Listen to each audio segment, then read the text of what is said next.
Olá, sejam bem-vindas, sejam bem-vindos todos, todas. Estamos aqui para falar de mais uma palavrinha muito importante para a nossa vida. Prazer. Não sai daí.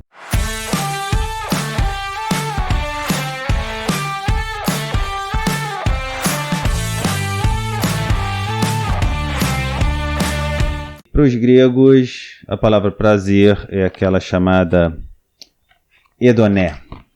Redoné, é um E aspirado, redoné, no latim voluptas. Esse termo abrange todas as nuances de prazer sensório e psíquico. Deriva do... Aí eles fazem uma etimologia aqui do radical. Aí são 3 aspectos do prazer a serem notados. O primeiro, a natureza do prazer. Os autores gregos põem o prazer entre as paixões, ou seja, os estados recebidos e não desejados. Assim, opõe-se à ação. Especificamente, os antigos discutem a natureza do prazer. Os cirenaicos, cujo mestre é Aristipo, afirmam que ele é descontínuo e fragmentário. Isso porque se limitam ao prazer do corpo. Mas Epicuro protesta. Essa concepção é indigna de um filósofo. O verdadeiro prazer é contínuo. Isso ele declara, entre outras coisas, num fragmento de uma carta dirigida a Anaxarco e conservada por Plutarco. Preconiza os prazeres estáveis e não as virtudes ocas, fúteis e desordenadas. Quanto a Platão, tem uma concepção negativa do prazer. Considera um estado sucessivo à dor. Epicuro tende a isso quando ensina que o prazer consiste em afastar a dor. Quando dizemos que o prazer é o soberano bem, falamos da ausência de dor física e da perturbação moral. Então aqui vocês vejam que para Epicuro, a falta de dor já é um prazer. Além de sua natureza, o prazer apresentou 2 problemas mais para os filósofos gregos. Sua classificação. A classificação mais simples é evidentemente aquela que divide os prazeres em físicos e espirituais. Ao contrário dos cirenaicos, que só admitem o prazer do corpo, Epicuro afirma a existência das 2 espécies. Platão distingue 3 espécies de prazer, baseadas nas 3 partes da alma, que vocês já conhecem por causa do nosso vocabulário sobre alma, lembram? O vegetativo é o apetite, o sensório-motor é o coração e o intelectual a ciência, mátesis. São prazeres encontrados especificamente por 3 homens diferentes. O primeiro na comida, na bebida e no dinheiro, o segundo na dominação e na reputação, e o terceiro na filosofia e na verdade. Ou seja, cada tipo, conforme a pessoa tiver uma qualidade maior na sua alma, ou vegetativa, ou sensória, né, sensitiva ou intelectual, ele vai ter um tipo de prazer diferente e, com isso, um objeto de prazer diferente. Foram, sobretudo, os estoicos que se esmeraram na classificação dos prazeres. Diógenes Laércio apresenta uma lista de 4 espécies: alegria maligna, deleite, prazer sensório, divertimento e relaxamento. O Cícero acrescenta a vaidade. Observe-se que Cícero traduz o grego hedoné pelo latim letitia, alegria, pois o prazer para o estoico é uma atitude puramente interior. E o terceiro tema dos prazeres é o valor moral que ele tem. Costuma-se fazer a oposição entre 2 atitudes: o hedonismo, que faz do prazer a finalidade das ações e a fonte da felicidade, e o ascetismo ou rigorismo, doutrina que o proscreve da vida como incomparável com a virtude. A primeira atitude tem, na verdade, muitas nuances. Somente Aristipo professa o hedonismo brutal. Xenofonte, fiel à sua concepção, mostra-o levando de regramento ao excesso na alimentação e na lubricidade. Mas Demócrito ensina que nem todo prazer deve ser praticado. Só devem ser escolhidos aqueles que se coadunam com o decoro. E para Epicuro as fontes são contraditórias. Contraditórias no sentido que dizem que uns dizem que ele era muito lúbrico, muito devasso, glutão, comia de tudo, e outros dizem que não.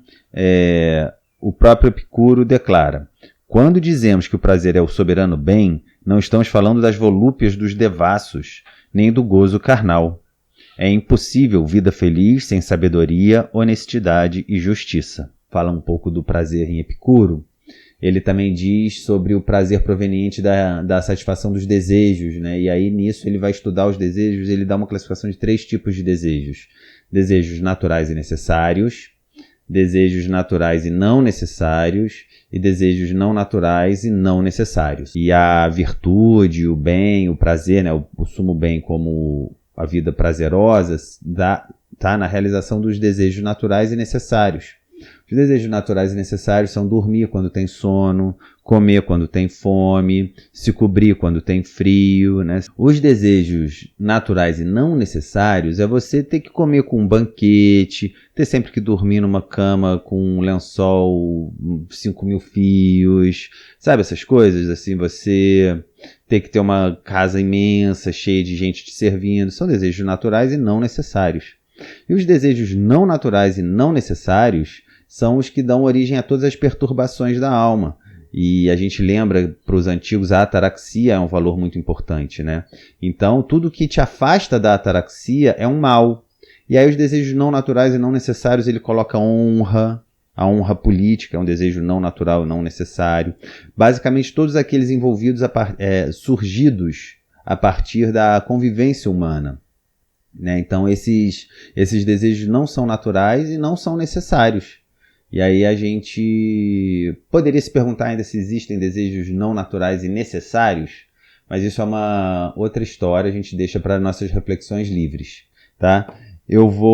Para terminar o vídeo, eu vou ler o termo latim voluptas. Essa palavra, voluptas, tinha algo de mal afamada, de suspeita, lembra Cícero, que se empenha em chamar um gato de um gato, e de voluptas, a edoné ambígua de Epicuro.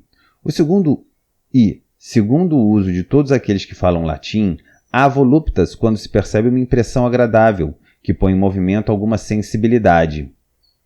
Mesmo que a palavra possa, em princípio, ser transferida para a alma, ela está muito maculada por conotações sensuais e sexuais para que a identidade estabelecida pelos epicuristas de o sumo bem ser a vida com felicidade, com prazer, com voluptas, não pareça escandalosa. Ainda hoje a gente, quando se fala de um hedonismo, de alguma coisa, de uma vida voltada para o prazer, ainda soa um tanto escandaloso exatamente por conta dessa tradição que a gente vem recebendo, né, desde quando a gente se entende por gente aqui, né? A gente está estudando essa tradição aqui, a tradição ocidental, exatamente para perceber como que a gente chegou aonde a gente chegou.